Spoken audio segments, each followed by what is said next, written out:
This is the second video on section 5.3, partial derivatives. So first we're going to look at definition 139.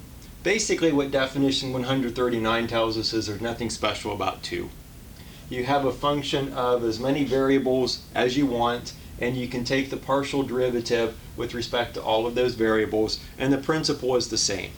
You pick one variable, you're going to take the derivative with respect to that variable, and we're going to treat all of the other variables as constants. So example 140 is a function of 3 variables. F of x, y, z is x e to the yz plus sine of xy.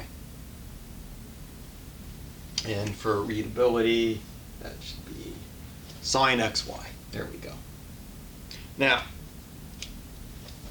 take the partial derivative with respect to x.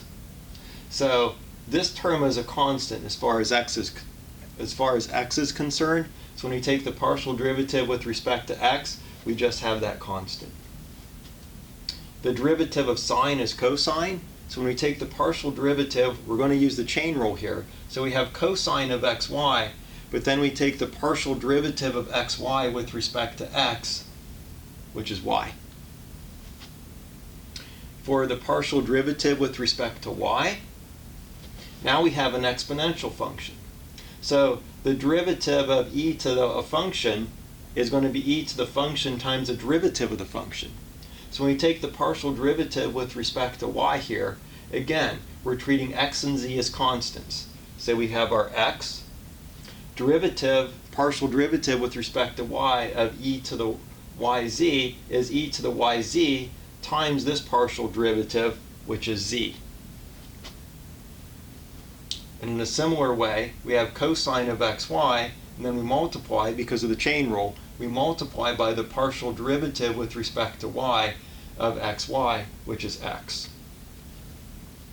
And then the partial derivative with respect to z, again we have an exponential function, and so we have xy e to the yz for the exact same reason that we had xz e to the yz for this step right here, or for this part right here.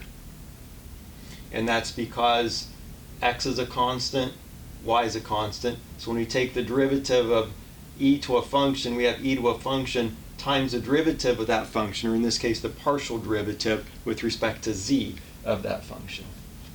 And then sine xy is simply a constant as far as z is concerned. So the partial derivative with respect to z of something without a z is simply 0.